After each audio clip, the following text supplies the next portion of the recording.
Thank you, Jen.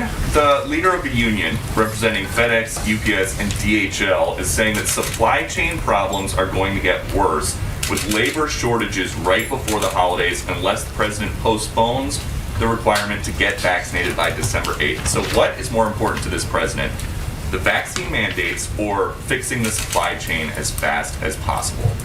Well, first I would say that that is not actually what we've seen at companies that have implemented these vaccine requirements that are not even part of federal law yet. Let me just finish. I'm going to let you talk. Don't worry about it. I'm going to let you talk, okay? So American and Southwest CEOs have made clear their workers will not be there won't be a labor shortage.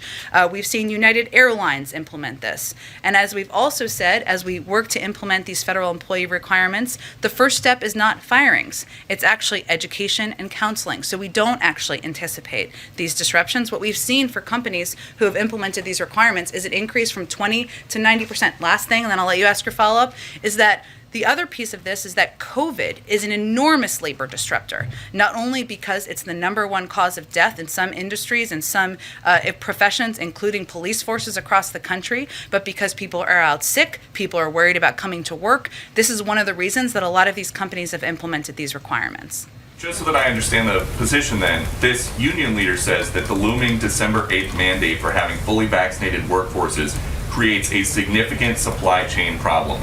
You say no, it does not. Is that right? What I would point to, Peter, is the evidence we've seen from companies, large companies, private sector companies that have implemented these requirements across the board. Okay, following up on something else the president said last night, why did President Biden say he has been to the border?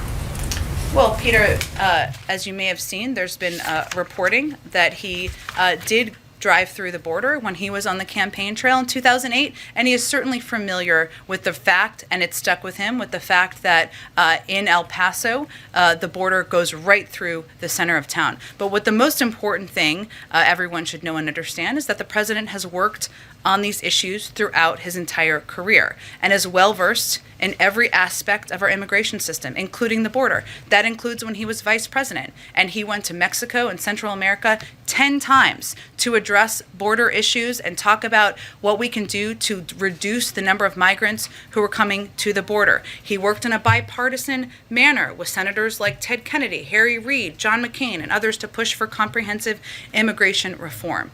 He does not need a visit to the border to know what a mess was left by the last administration. That's his view. Does that count as a visit? He said, I've been there before. You're saying he drove by for a few minutes. Does that count? What is the root cause? Where are people coming from who are coming to the border, Peter? The president said that I'm asking you a question because I think people should understand the context. No, you're where do answering people the question where do with a people question. I'm asking you if that Okay, counts. I'll answer it for you. People come from Central America and Mexico to go to the border. The president has been to those countries 10 times to talk about border issues. There is a focus right now on a photo op. The president does not believe a photo op is the same as solutions. But he said, that may be a difference he has with Republicans. But that's not what he said either. He said, I guess I should go down. So does he think that he needs a photo op? Is that what he's saying? He doesn't. And that's a fundamental disagreement he has. I would say the former president went to the border at least once, maybe more. You may know the numbers. How did that immigration policy result, Peter? That immigration policy resulted in separating kids from their parents, building a border wall that's feckless and that costs billions of dollars for taxpayers. The president fundamentally disagrees on how we need to approach the immigration issue. Anything changed at the border between 2008 when he drove by and 2021? Aside from the fact that migrants are still coming to the border through the course of Democratic and Republican presidents, and the need to reform the immigration system is even farther long overdue, no. But we need to work with Democrats and Republicans to get that done. I think we're going to have to keep chugging along here. Go ahead.